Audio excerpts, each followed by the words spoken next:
Hey, this is Matt once again. Welcome back to another videos of the paid request, this time for DavieVids. Thank you so much for that, and for those interested in requesting any type of videos, feel free to send it either directly to my PayPal or join my Patreon. Both links are down below in the info box. And this is for the film Mercury Rising, which got a lot of crap when it came out. Did not do well at the box office. Many critics called it mediocre, generic, all sorts of stuff. I disagree in the fact that I've always enjoyed this film. I always thought it was a bit underrated. I think it's one of the better Bruce Willis films in that time period. Now, granted, that year he had the bigger hit with Armageddon. And then the next year, The Sixth Sense, and then the whole 9 yards. So he would definitely have some box office hits in the future. But this was not one of them. But when you watch this, or speak for myself, it makes me saddened to what Bruce Willis, what has happened to him. I forget the details, dementia, however you want to put it, the aphasia. I'm not sure the specific terminology of it.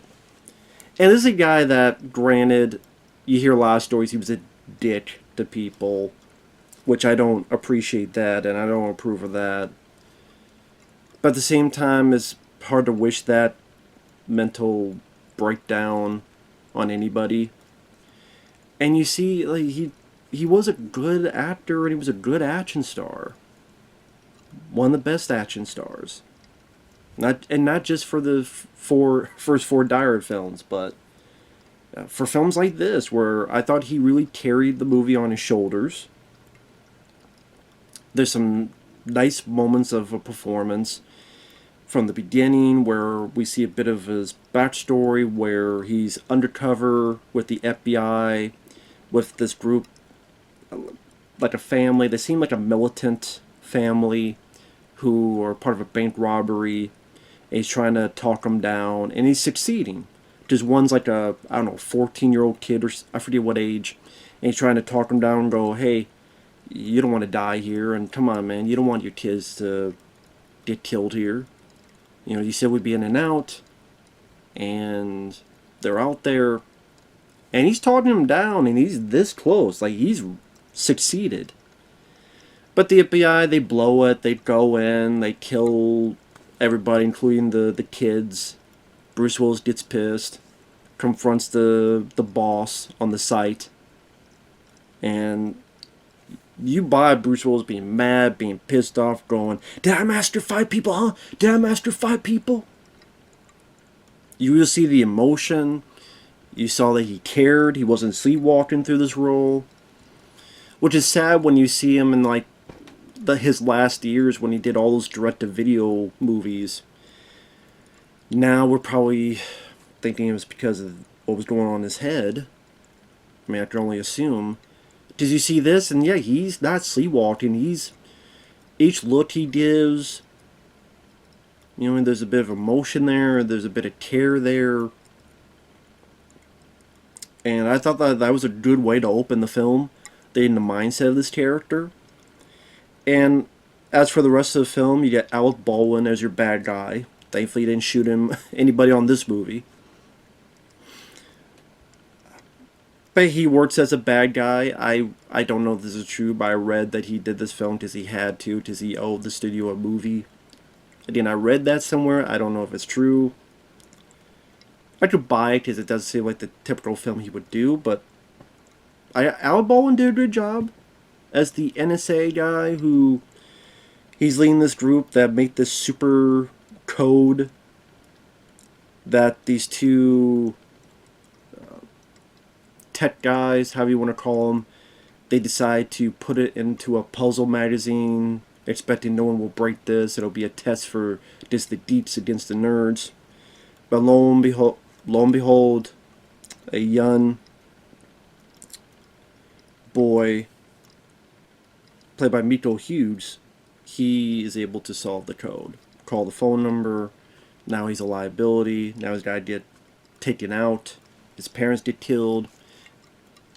Bruce Willis and the other cops are on the crime scene, finds the kid, and throughout the film is now protecting the kid, who is an autistic savant. named Simon. Miko Hughes, who was in the original Pet Sematary, he was in Wes Craven's New Nightmare. I thought he did a good job. That's one of the criticisms a lot of people showcase with the film. A lot of times people talk about how it's unrealistic with how the kid played the part. Oh, he played him too broad.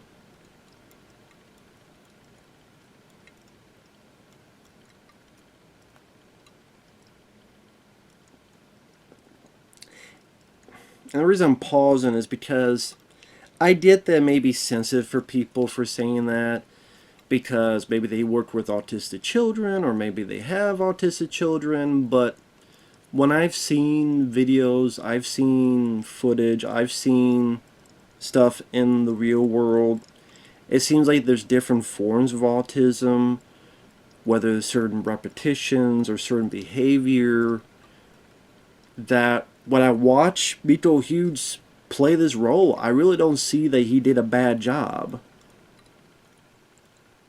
I mean, there are people who are autistic or autistic savants that do act in this manner.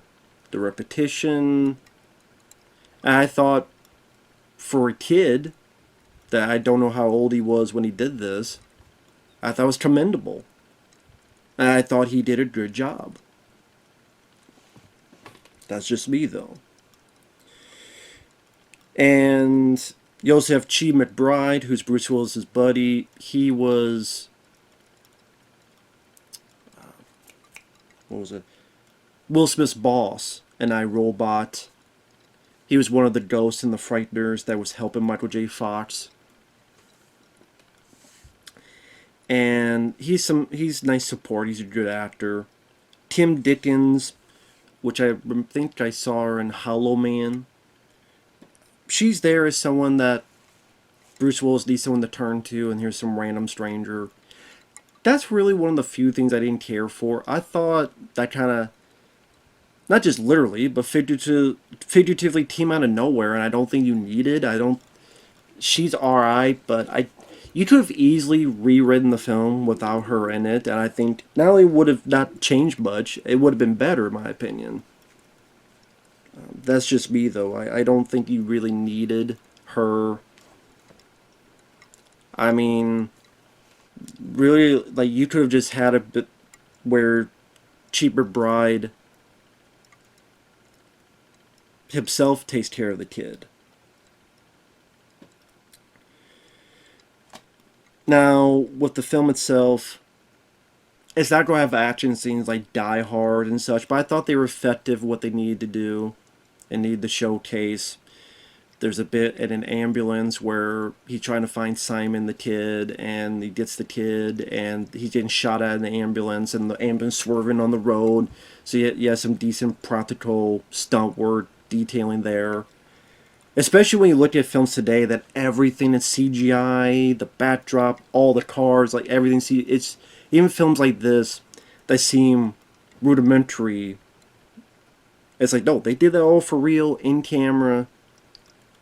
It's impressive compared to a film today.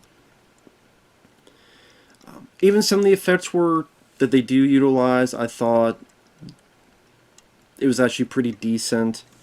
Like a kid, he's wandering onto the train tracks and Bruce Willis has to run and grab him. I thought that didn't look too bad, didn't look too shabby. There's another little fight. I wish it was a bit longer of a fight, because Peter Stormare, who's an 8mm, he was in Armageddon.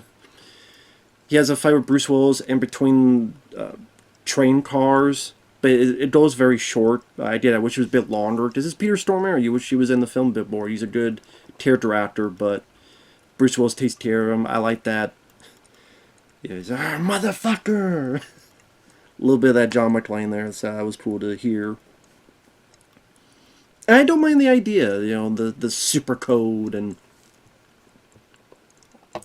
I know people got mad and upset, like, oh my god, it's so unrealistic and stuff. I mean, it doesn't bother me. I mean, it's a film. I could take it with a grain of salt. And Sorry, it's always one of those things. There's always gotta do two things at once. So it's like, I know people will say the plot's unrealistic. The plot is ridiculous.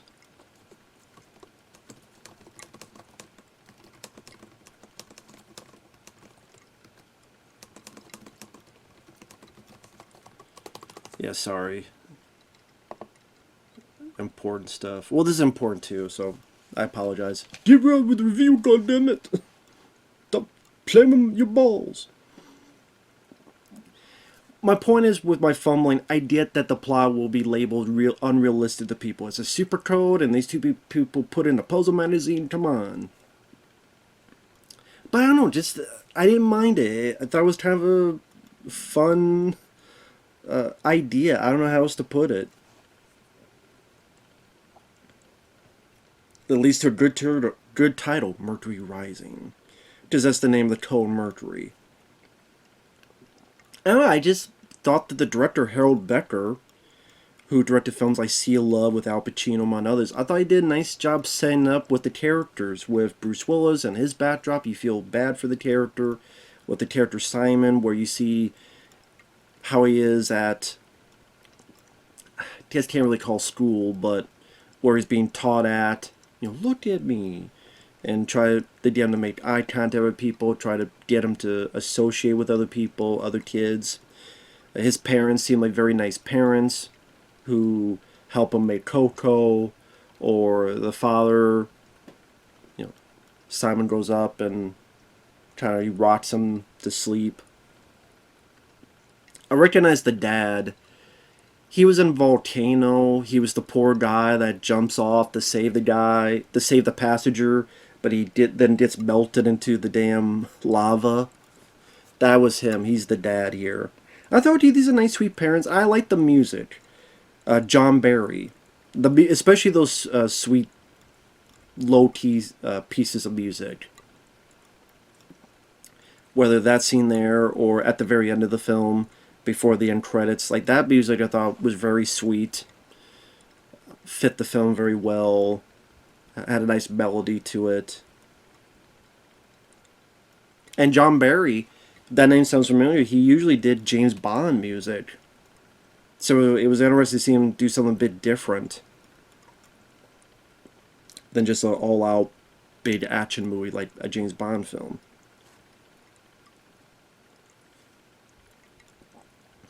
I thought Bruce Willis and the kid worked well together. Bruce Willis trying to figure out how to deal with an autistic kid. And I thought there were some nice scenes of them bonding with each other. Bruce Willis trying to relate to the kid. These little notes that he sees that the kid utilizes and trying to communicate with him on that. You really get the sense that Bruce Willis, because of what happened back with that kid, this is a kid he doesn't want to disappoint. He doesn't want to. He let one kid die. He doesn't want to let this kid die, but they don't have to hammer it home. I think that works well enough for the story. The movie wasn't boring at all to me. It's not a full-blown action film. Again, if you're expecting The Fifth Element or Die Hard, any of the Die Hards, then you're going to be disappointed action-wise. But I thought the few bits in between there were effective.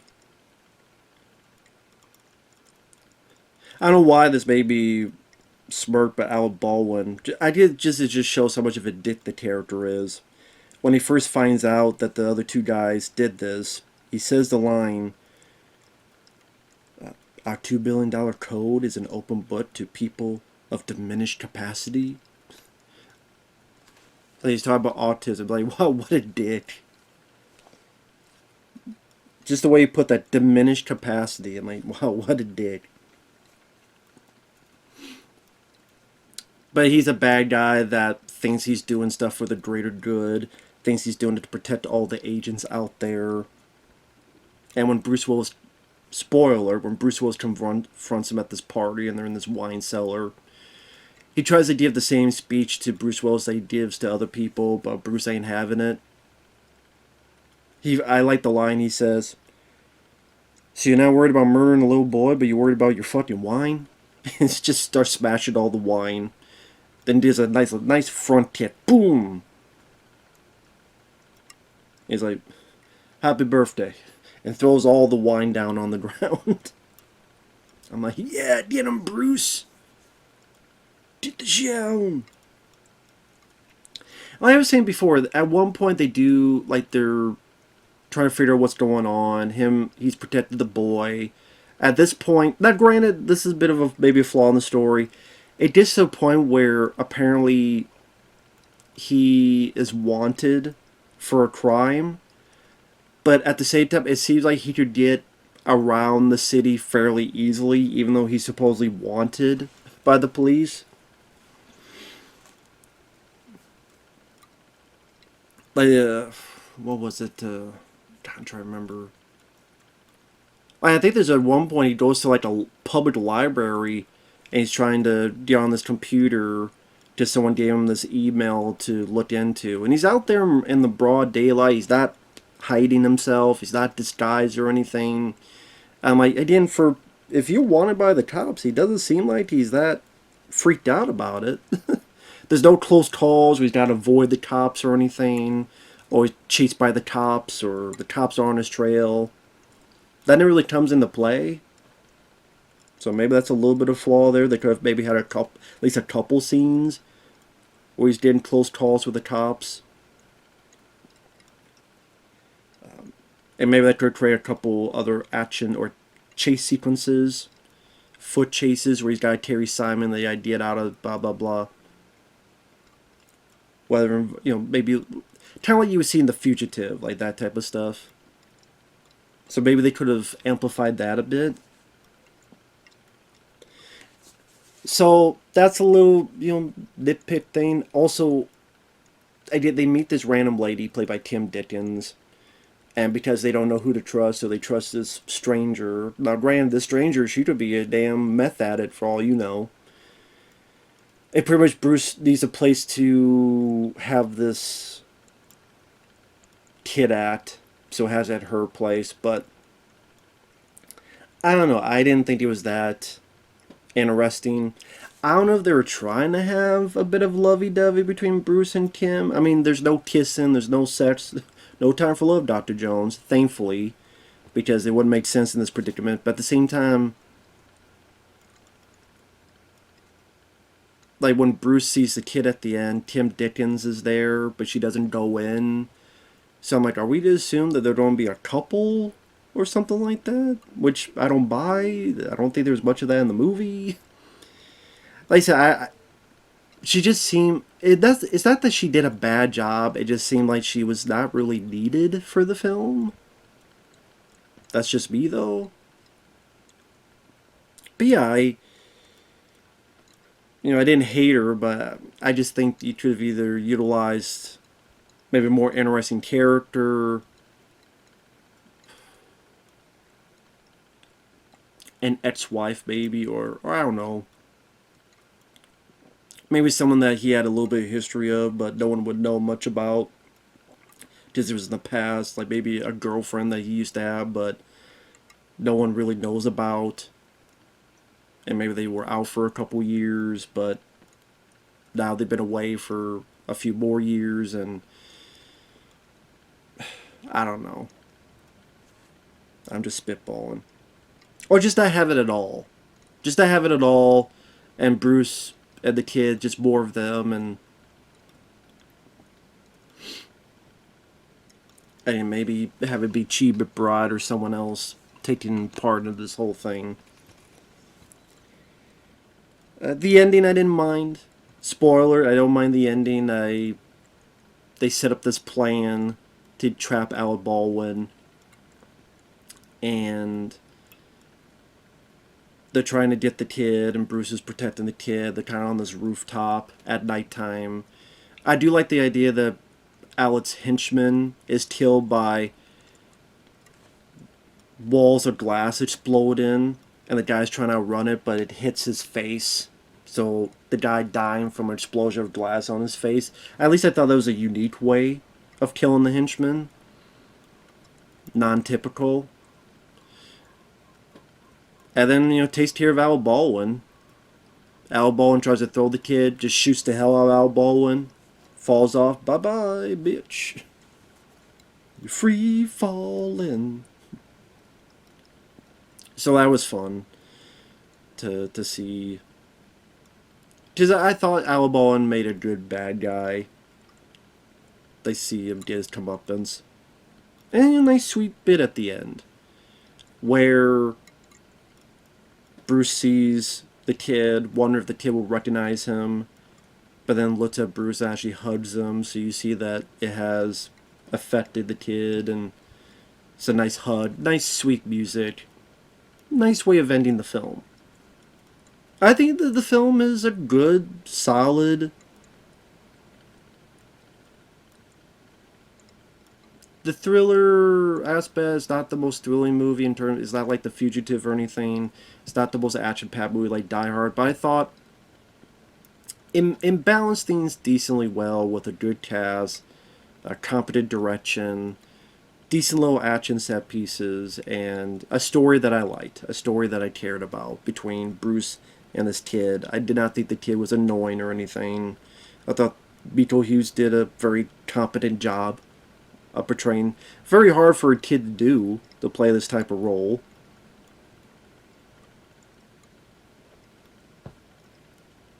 And people say, oh, it's over the top. I mean, did people say Leonardo DiCaprio was over the top and was he Gilbert Grape? No, he got an Academy Award nomination for that.